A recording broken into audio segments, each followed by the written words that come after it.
Hello বন্ধুরা, রোশনাই সিরিয়ালে এই পর্বে আমরা দেখতে পাবো রোশনাই যখন মঞ্চে নাচ শুরু করে তখন তার ড্রেসের ছেঁড়া অংশ ধীরে ধীরে সবার নজরে আসে। এরপর দর্শকদের মধ্যে একটা ফিসফিস শুরু হয়ে যায়। তবুও রোশনাই তার মনোযোগ ভাঙতে দেয় না এবং সম্পূর্ণ পারফরমেন্স অসাধারণভাবে শেষ করে। তার নাচ দেখে সবাই মুগ্ধ হয়ে যায়। দর্শকদের হাততালিতে ভেসে ওঠে সারা অনুষ্ঠান হল। ওইদিকে যারা রোশনাইকে সহ্য করতে পারে না, রোশনাইয়ের পারফরমেন্স দেখে তাদের মুখ কালো হয়ে যায়। এরপরে আমরা দেখতে পারি রুদ্র মঞ্চে ওঠে। এরপরে সে রোশনাইয়ের নাচের প্রশংসা করে বলে, এটাই হলো শিল্পীর প্রকৃত পরিচয়। যে বাধাই আসুক না কেন তার কাছ থেকে তার মনোযোগ সরাতে দেয় না। এরপর তিনি এটাও বলেন যে রোশনাইয়ের ড্রেসের এই অবস্থা কেউ বা কারা ইচ্ছাকৃতভাবে করেছে। রুদ্রের এই কথা শুনে রঞ্জন গুরুজি কিছুটা অস্থিরতা বোধ করেন, কিন্তু সে মুখে তাকে কিছু বলতে পারে না। এরপর রোশনাইয়ের ব্যাচমেটরা যারা রোশনাইয়ের ড্রেসটা কাটার ষড়যন্ত্র করেছিল তাদের মধ্যে একজন ভয় পেয়ে পুরো ঘটনাটি ফাঁস করে দেয় এবং সে রুদ্রের কাছে এসে বলে রঞ্জন গুরুজির পরোক্ষ মদতে রোশনাইয়ের সাথে এই ঘটনাটি ঘটানো হয়েছে।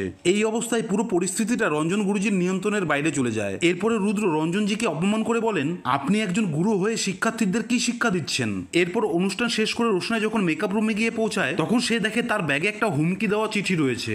আর সেই চিঠিতে লেখা রয়েছে, রোশনাই তুমি যদি এখান থেকে এখনো না সরে দাঁড়াও তাহলে পরবর্তীবার তোমার শুধু ড্রেস নয়, তোমার পুরো জীবনটাই কেটে ফেলা হবে। এরকম একটা চিঠি পড়ার পর রোশনাই তো খুব ভয় পেয়ে যায়। এরপর রোশনাই নিজেকে সামলে নিয়ে সিদ্ধান্ত নেয় তাকে ভয় পেলে চলবে না, তাকে এই চ্যালেঞ্জের মোকাবেলা করতেই হবে।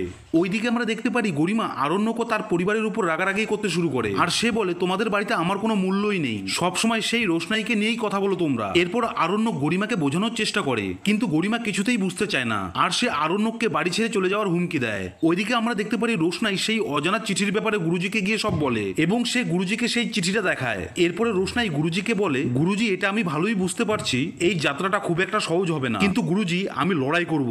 এই রাস্তা যতই কঠিন হোক না কেন, এই লড়াইটা শুধুমাত্র আমার নিজের জন্য নয়, এই লড়াইটা আমার মায়ের স্বপ্ন পূরণের লড়াই। তাই যতই বাধা আসুক না কেন এই লড়াইটা আমাকে লড়তেই হবে। ওইদিকে রঞ্জন গুরুজি আবারও রোশনাই এবং রুদ্রের বিরুদ্ধে ষড়যন্ত্র করতে থাকে। আর এখানেই আজকের পর্ব শেষ হয়ে যায়। তো বন্ধুরা, এই রিভিউটি আপনাদের কেমন লাগলো অতি অবশ্যই কমেন্ট করে জানাবেন।